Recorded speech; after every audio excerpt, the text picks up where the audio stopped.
Oke, baik. Sebelumnya saya ucapkan Assalamualaikum warahmatullahi wabarakatuh.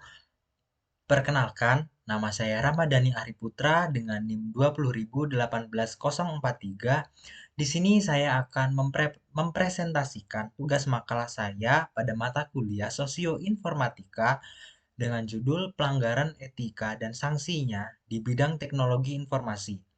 Nah, langsung saja kita membahas di bab 1 pendahuluan.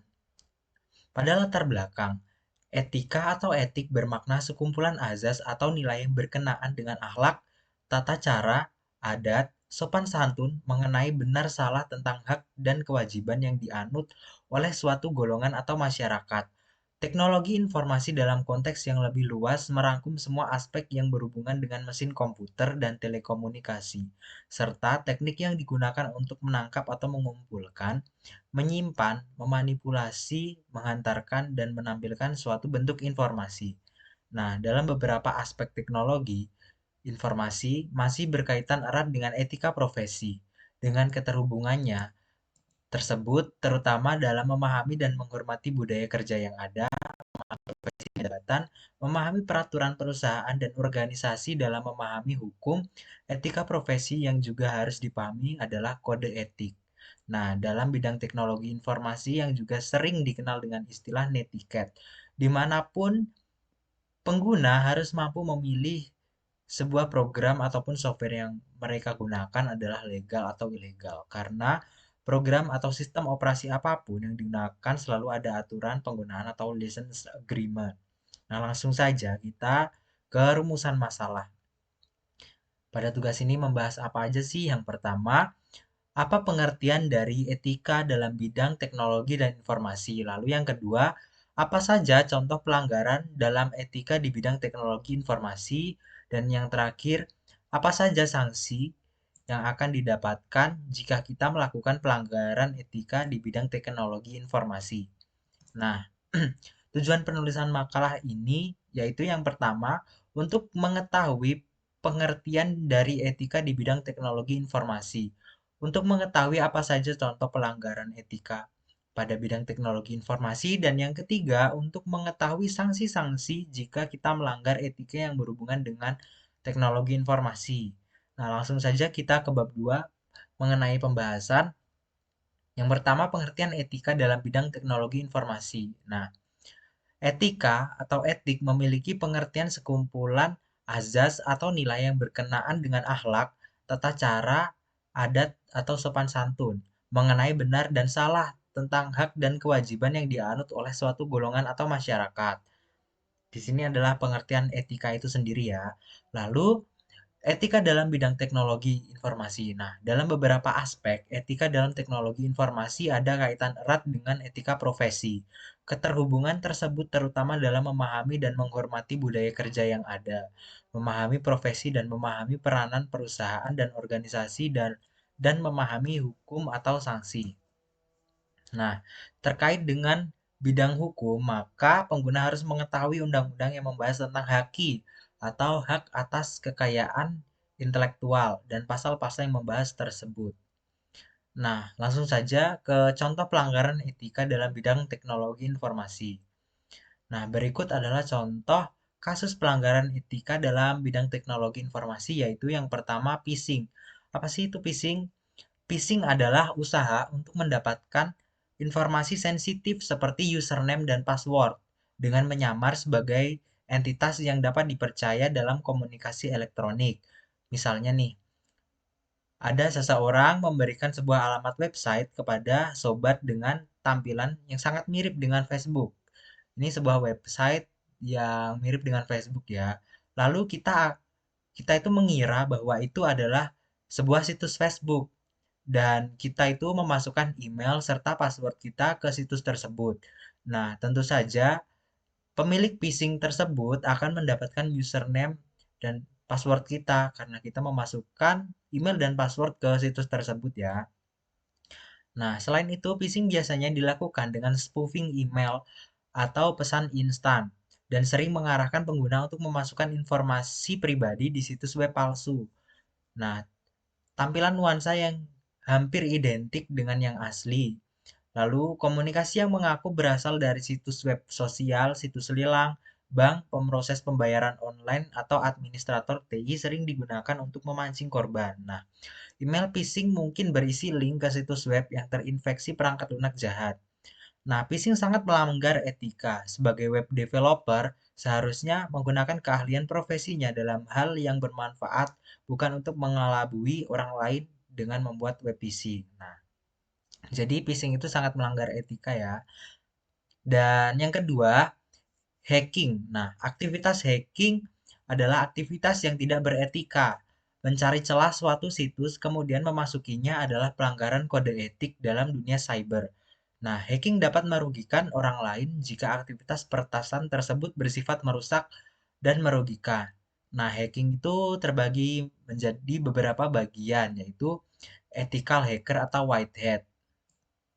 Nah, white hat ini atau ethical hacker ini itu seorang hacker yang memperoleh akses ke sistem dengan maksud untuk memperbaiki kelemahan yang teridentifikasi. Nah, lalu ada cracker atau black hat. Nih, yaitu seorang hacker yang mendapatkan akses tidak sah ke sistem komputer untuk keuntungan pribadi. Nah, maksudnya biasanya untuk mencuri data perusahaan, melanggar hak dan privasi, mentransfer dana dari rekening bank, dan lain-lain. Lalu ada grey hat nih. Grey hat itu berada di antara white hat dan black hat. Nah, dia masuk ke sistem komputer tanpa otoritas dengan maksud untuk mengidentifikasi kelemahan serta untuk mengungkapkannya kepada pemilik sistem. Nah, lalu ada script kiddies, yaitu orang non terampil yang menggunakan akses ke sistem komputer menggunakan tools yang sudah dibuat. Nah, lalu yang kelima ada hacktivist, yaitu seorang hacker yang menggunakan hacking untuk mengirim pesan sosial, religius, dan politik. Nah, hal ini biasanya dilakukan dengan cara membajak website dan meninggalkan pesan di situs yang dibajak. Lalu yang terakhir ada preaker, yaitu seorang hacker yang mengidentifikasi dan mengeksploitasi kelemahan pada sambungan telepon atau komputer. Nah, di sini ada pelanggaran etika yang ketiga, yaitu DDoS atau Distribute Denial of Service. Nah, serangan DDoS adalah jenis serangan sebuah komputer atau server di dalam jaringan internet dengan cara menghabiskan sumber atau resource yang dimiliki oleh komputer tersebut sampai komputer tersebut tidak dapat menjalankan fungsinya dengan benar sehingga secara tidak langsung mencegah pengguna lain untuk memperoleh akses layanan dari komputer yang diserang tersebut. Nah, dalam serangan denial of service, si penyerang akan mencoba untuk mencegah akses seorang pengguna terhadap sistem atau jaringan dengan menggunakan beberapa cara, yakni membanjiri lalu lintas jaringan dengan banyak data, lalu membanjiri jaringan dengan banyak request terhadap sebuah layanan jaringan, lalu mengganggu komunikasi antara sebuah host dan kliennya. Nah, melakukan DDoS juga melanggar etika karena mengganggu dan membebani server yang diserang. Nah, untuk pelanggaran etika yang keempat, di sini ada cheating game dan application. Nah, cheat adalah penyalahgunaan kemampuan dalam menjalankan aplikasi atau game secara tidak normal. Nah, secara hukum ini telah melanggar etika dan user agreement. Nah, biasanya pada aplikasi atau game itu terdapat user agreement ya, yang telah disetujui oleh user. Nah, jadi jika kita melanggar, maka ini termasuk pelanggaran etika. Nah, secara hukum ini telah melanggar etika dan user agreement yang dibuat oleh pembuat game dan aplikasi tersebut. Nah, dengan menggunakan cheat, gamer akan lebih mudah menjalankan misi pada game tanpa harus membeli peralatan dan senjata yang sejatinya memerlukan uang sungguhan. Nah, secara tidak langsung, ini akan merugikan pihak pembuat game dan mengurangi pemasukan mereka. Nah, yang kelima, ada privacy violation yang memiliki definisi menyebarkan privasi orang lain tanpa izin adalah pelanggaran kode etik di bidang teknologi informasi. Nah, tiap individu pastikan memiliki privasinya masing-masing yang tidak ingin diketahui publik, misalnya kegiatan pribadi, aktivitas pribadi, dan lain-lain. Memotret, merekam video, dan membagikannya ke publik tanpa diketahui orang yang bersangkutan telah menyalahi privasi yang dimiliki oleh individu tersebut. Nah, untuk pelanggaran etika yang terakhir ada identity theft. Identity theft atau pencurian identitas adalah penggunaan identitas orang lain yang disengaja, biasanya sebagai metode untuk mendapatkan keuntungan finansial atau mendapatkan pujian dan keuntungan lainnya atas nama orang lain, dan mungkin merugikan atau kehilangan orang lain. Nah, orang yang identitasnya diasumsikan dapat menimbulkan konsekuensi yang merugikan jika merasa bertanggung jawab atas tindakan pelaku. Nah, pencurian identitas terjadi saat seorang menggunakan informasi identitas pribadi orang lain seperti nama mereka, nomor identifikasi, atau nomor kartu kredit tanpa izin mereka, melakukan kecurangan atau kejahatan lainnya. Macam-macam pencurian identitas yaitu yang pertama, pencurian identitas kriminal atau mengaku sebagai orang lain saat ditangkap karena melakukan kejahatan. Lalu ada pencurian identitas finansial atau menggunakan identitas orang lain untuk mendapatkan kredit, barang, dan jasa. Yang ketiga ada cloning identitas, menggunakan informasi orang lain untuk mengambil identitasnya dalam kehidupan sehari-hari. Lalu ada pencurian identitas medis atau menggunakan identitas orang lain untuk mendapatkan perawatan medis atau narkoba. Dan yang terakhir pencurian identitas anak. Nah, lalu di sini ada sanksi terhadap pelanggaran etika dalam bidang teknologi informasi. Nah, setelah kita membahas mengenai apa saja sih pelanggaran etika dalam bidang teknologi informasi, nah kini kita membahas dan memperjelas mengenai sanksi dan hukuman apa saja sih yang akan didapat jika kita melakukan atau ada yang melakukan pelanggaran terhadap etika dalam bidang teknologi informasi ini. Nah, berikut penjelasannya. Nah, untuk sanksi terhadap pelanggaran phishing itu terdapat pasal penjerat pelaku phishing diatur dalam pasal 378 KUHP dan pasal 51 Undang-Undang ITE. Dalam pasal tersebut disebutkan jika ada seorang dengan sengaja melanggar hukum dengan cara seperti memanipulasi, melakukan perubahan, pengurangan, atau yang lainnya, maka bisa dikenakan hukuman maksimal 12 tahun penjara atau denda maksimal 12 miliar. Yang kedua, hacking. Jika seseorang melakukan tindakan hacking diatur dalam pasal 30 ayat 1, ayat 2, dan ayat 3. Nah, kemudian atas pelanggaran terhadap pasal 30 Undang-Undang ITE tersebut diancam dengan pidana dalam pasal 46 ayat 1, ayat 2, dan ayat 3 Undang-Undang ITE dengan hukuman paling berat penjara 8 tahun dan dengan denda 800 juta rupiah. Nah, lalu untuk sanksi pelaku pelanggaran etika DDoS atau denial of service, pelanggar yang melakukan tindakan DDoS attack diatur dalam pasal 31 ayat 2. Isi pasal ini adalah setiap orang dengan sengaja dan tanpa hak atau melawan hukum melakukan intersepsi atau atas transmisi informasi elektronik dan atau dokumen elektronik yang tidak bersifat publik dan di dalam suatu komputer dan atau sistem elektronik tertentu milik orang lain baik yang tidak menyebabkan perubahan apapun maupun menyebabkan adanya perubahan, penghilangan dan atau penghentian informasi elektronik dan atau dokumen elektronik yang sedang ditransmisikan.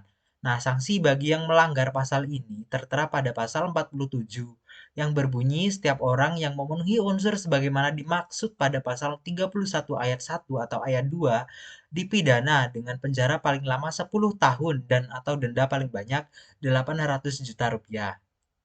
Nah, untuk yang selanjutnya sanksi tentang pelanggaran etika, cheating game, dan application. Nah, terdapat dua aturan yang akan digunakan dalam kasus ini, yaitu yang pertama, Kitab Undang-Undang Hukum Pidana atau KUHP, yakni bab 25 tentang perbuatan curang, khususnya pasal 378 KUHP dan bab 22 tentang pencurian kasus khususnya pasal 362 KUHP dan Undang-Undang Nomor 11 Tahun 2008 tentang Informasi dan Transaksi Elektronik atau Undang-Undang ITE beserta perubahannya. Nah, di sini terdapat pasal 378 KUHP mengatur larangan barang siapa dengan maksud untuk menguntungkan diri sendiri atau orang lain serta melawan hukum dengan memakai nama palsu atau martabat palsu dengan tipu muslihat ataupun rangkaian kebohongan menggerakkan orang lain untuk menyerahkan barang sesuatu kepadanya atau supaya memberi hutang maupun menghapuskan piutang diancam karena penipuan dengan penjara paling lama 4 tahun. Nah, dalam penerapan pasal ini ada beberapa isu yang harus diselesaikan, yaitu apakah game online, lebih spesifiknya fitur-fitur tersebut dapat dikategorikan sebagai barang? Nah, apakah ada keuntungan ekonomis yang diperoleh pelaku? Apakah ada keuntungan ekonomis yang hilang dari korban? Dalam permainan game online, siapa yang digerakkan sebagai korban untuk menyerahkan barang? Apakah orang atau pemain lain ataukah mesin? Siapakah pemilik barang yang dimaksud? Nah, sekiranya yang digerakkan adalah mesin, maka pasal 378 KUHP tidak dapat digunakan.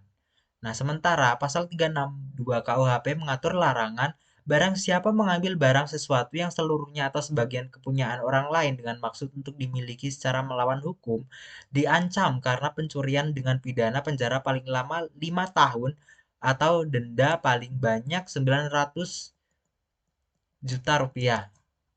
Nah, yang kelima tentang sanksi pelanggaran privacy violation. Nah, hak privasi juga memiliki unsur pidana yang diatur dalam pasal 31 ayat 1 yang menyatakan bahwa setiap orang dengan sengaja dan tanpa hak melawan hukum melakukan intersepsi atau penyadapan atas informasi elektronik dan atau dokumen elektronik dalam suatu komputer dan atau sistem komputer tertentu milik orang lain. Nah, lebih lanjut, ketentuan mengenai sanksi pidana diatur dalam pasal 47 ayat 1 menyatakan bahwa setiap orang yang memenuhi unsur sebagaimana dimaksud dalam pasal 31 ayat 1 atau ayat 2 dipidana dengan pidana penjara paling lama 10 tahun dan atau denda paling banyak 800 juta rupiah. Maka dapat disimpulkan bahwa keterkaitan antara data pribadi dengan hak privasi terletak pada hak dari seseorang untuk membuka atau menyebarkan data pribadinya kepada pihak lain sesuai dengan kebebasan dari orang tersebut. Nah, yang terakhir, sanksi terhadap identity theft. Nah, sanksi tindak pidana identity theft atau pencurian data pribadi sebagai cybercrime dalam pasal 30 Undang-Undang Nomor 11 Tahun 2008 tentang informasi dan transaksi elektronik dapat disimpulkan bahwa tindak pidana identity theft merupakan kejahatan dalam dunia maya yang dilakukan melalui jaringan internet dengan cara menggunakan komputer. Adapun dari segi unsur tindak pidana identity theft dapat dikatakan sebagai jarimah karena memenuhi syarat dari ketiga unsur umum tersebut. Nah, sanksi yang dibebankan kepada pelaku sesuai dengan pasal 46 ayat 2 Undang-Undang ITE dengan kurungan penjara paling lama 7 tahun dan denda paling banyak 700 juta rupiah. Nah, di sini terdapat bab 3 penutup. Kesimpulannya, meskipun telah diatur dalam perundang-undangan mengenai pemanfaatan pada teknologi dan informasi, namun pada kenyataannya di negara kita Indonesia masih banyak pelanggaran etika dalam bidang tersebut. Nah, oleh karena itu kita sebagai generasi muda perlu adanya kesadaran oleh setiap individunya dalam pemanfaatan teknologi informasi dan menjaga etika kita terhadap bidang tersebut. Juga melakukan kontrol sosial terhadap orang lain yang disertai penegakan hukum yang tegas memberantas tindak pelanggaran-pelanggaran teknologi informasi.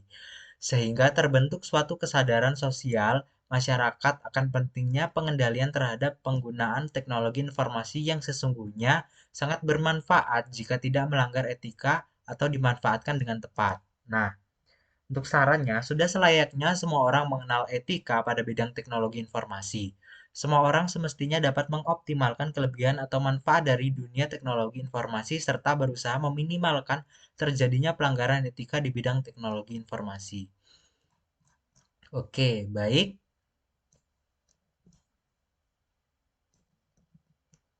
Itu saja tentang presentasi dari tugas makalah yang sudah saya buat.